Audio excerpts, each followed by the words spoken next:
Bonjour à tous, bienvenue sur ma chaîne. Aujourd'hui, je vous présente une recette de tarte aux pommes super simple. Je réalise la pâte aussi moi-même, mais c'est vraiment super simple à faire. N'hésitez pas à la reproduire chez vous aussi. Et si vous n'êtes toujours pas abonné à ma chaîne, n'hésitez pas à vous abonner ainsi qu'à activer la petite cloche, comme ça vous aurez les notifications dès que je publie des nouvelles recettes. Donc si vous le souhaitez, on peut passer à la recette. Alors pour la pâte, on va faire une pâte, on va dire sablée entre guillemets. Pour cela, j'utilise environ 100 g de beurre mou, à peu près 60 g de sucre, un sachet de sucre vanillé, un œuf. Moi, j'aime beaucoup la vanille, donc j'ai mis 2 sachets de sucre vanillé, mais un serait suffisant aussi. Je pétris le tout jusqu'à qu'on obtienne une pâte assez mousseuse. Ensuite, je rajoute progressivement la farine et la moitié d'un sachet de levure chimique. Et je commence à pétrir du bout des doigts jusqu'à ce que la pâte ne colle plus. J'utilise environ 2 verres de farine, 2, 2,5. Tout dépend de la qualité de votre farine, de votre beurre, le gramme de votre œuf, etc. Donc, je le fais toujours à l'œil, comme vous le voyez. Mais le seul point à faire attention, c'est de ne pas rajouter la farine d'un coup. C'est comme si on fait une pâte à biscuit en fait.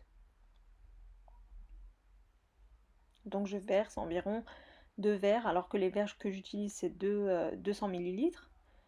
Donc l'équivalent de 2 verres à eau de farine, voire un petit peu plus. J'utilise un moule à charnière de 32 cm, mais 28 cm ça fait l'affaire aussi, ou alors un plat à tarte classique. J'aplatis la pâte avec les doigts en faisant remonter les bords, comme vous le voyez, et je les aplatis avec le bout de mes doigts, comme ceci. Et j'égalise bien les bords pour avoir des bords bien nets. Je n'aime pas trop quand ça fait un peu brouillon, mais c'est comme vous le souhaitez en fait. Moi j'ai essayé d'égaliser comme je pouvais à la main. Pour moi, c'est plus facile d'étaler la pâte comme ça que de la faire au rouleau sur du papier sulfurisé. Donc une fois que vous prenez l'habitude de cette technique, c'est vraiment beaucoup plus simple. Et j'égalise le tout. Je vérifie bien que c'est épais partout de la même façon.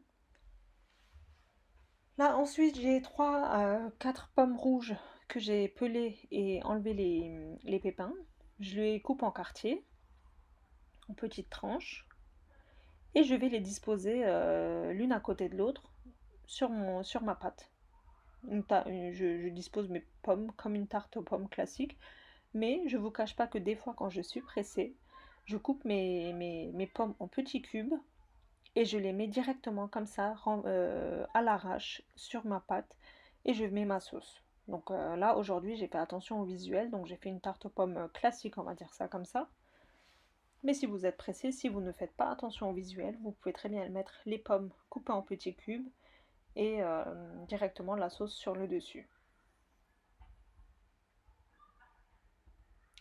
Vous pourrez réaliser cette pâte, cette tarte avec des poires aussi. Des poires fraîches, c'est excellent aussi. Si vous aimez les poires, vous pouvez reproduire cette recette aussi. De la même façon, en remplaçant les pommes par des poires.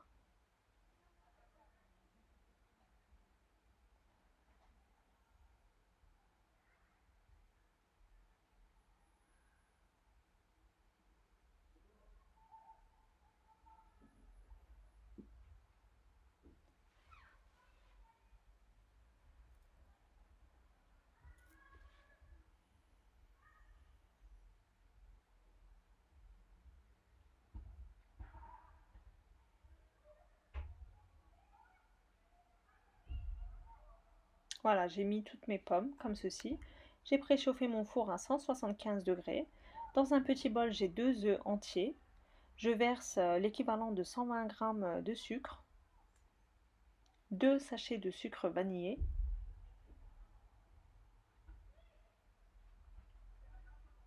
deux briques de crème liquide entière, c'est-à-dire 400 ml. Vous pouvez très bien remplacer juste une brique avec un petit verre de lait si vous n'aimez pas trop la crème, mais je trouve que la crème se marie bien avec cette tarte. Et ensuite, je verse un sachet de pudding chantilly. Mais si vous ne trouvez pas le pudding chantilly, vous pouvez très bien mettre du pudding à la vanille. On fouette le tout jusqu'à qu'il n'y a plus de grumeaux.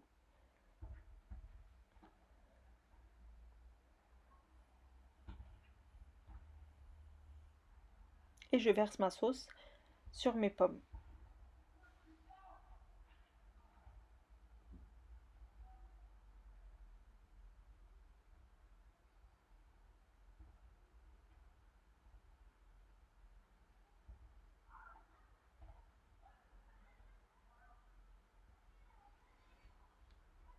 Et mon gâteau est prêt à aller au four. Comme je disais, j'ai préchauffé mon four à 175 degrés. Je l'enfourne pour environ 45 minutes. Mais bon, tout dépend de votre four. Il faut que vous ayez une belle dorure.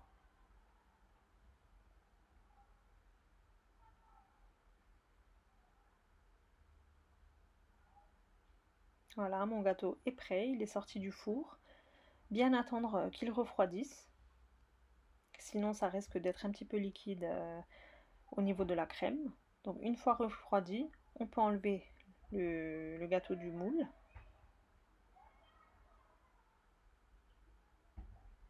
Et vous voyez, la pâte aussi, elle a bien doré. On a une belle couleur, c'est bien croustillant.